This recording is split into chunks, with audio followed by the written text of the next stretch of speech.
Good morning सबाइके। आज तो श्रावण मासेर शेष सोमवार, ताई सकाल सकाल स्नान सेरे निয়েছি। स्नान करे भाबलाम एकटु पुजो करे निই। तो अलरेडी तखन যেয়ে দেখলাম মায়ের পুজো করা হয়ে গেছে। এবার আমিও একটু শিব ঠাকুরের মাথায় জল দিলাম। এই যে ঠাকুরকে দেখো জল দিচ্ছি, জল দিয়ে একটু ভালো ঠাকুরকে পুজো করে অন্য বছর মন্দিরে যাওয়া হয়, কিন্তু এবছর আর মন্দির যেতে পারলাম না।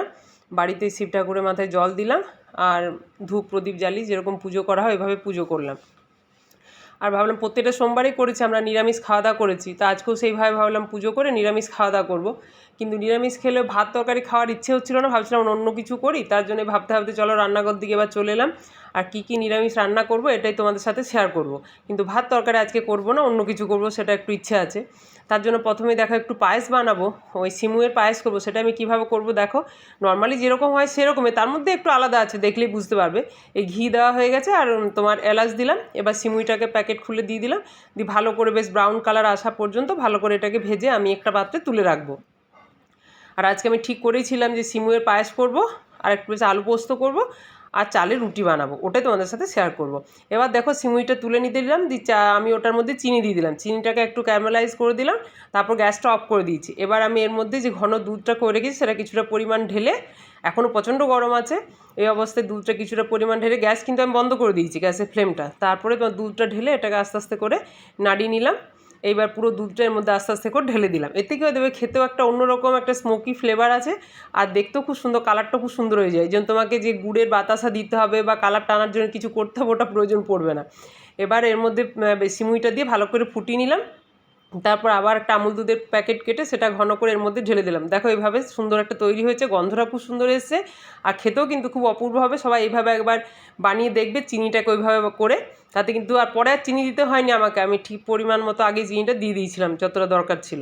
এবার আমি আলু পোস্ত করব, তার জন্য কী করলাম, কড়াইয়ের মধ্যে সরষের তেল দিলাম আর আলুগুলোকে কেটে ধুয়ে জল ঝরিয়ে রেখেছি। এবার সরষের তেলের মধ্যে 5 ফোড়ন দিলাম আর শুকনো লঙ্কা একটা দিলাম, কেন কি আমি মশলার যখন বাটবো সেখানে একটু লঙ্কাটা বেশি পরিমাণ দেবো।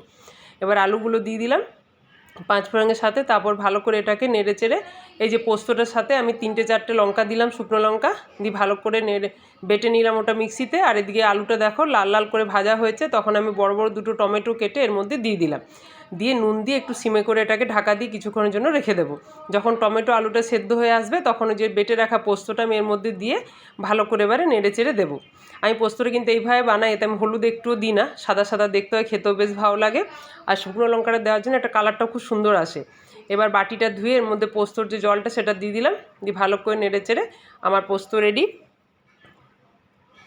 এবার পোস্তটা বানিলাম। এবার একটা কড়াইয়ের মধ্যে গরম জল 1 কাপ দিয়েছি, গরম জল 1 কাপ দিয়ে তার মধ্যে এবার আমি কিছুটা চালের গুঁড়ো ঠান্ডা জলে গুলে ওর মধ্যে দিয়ে দিলাম, দিয়ে যেই জলটা ফুটে উঠবে চালের গুঁড়োর সাথে, দিয়ে তখন আমি ভালো করে ওটাকে নাড়িয়ে নেব। এটা আমি বানাচ্ছি চালের রুটি, দিয়ে তার মধ্যে শুকনো চালের গুঁড়ো যেটা আছে তার মধ্যে এটা দিয়ে দিলাম। গ্যাসের ফ্লেমটা কিন্তু একদম সিমে করা আছে।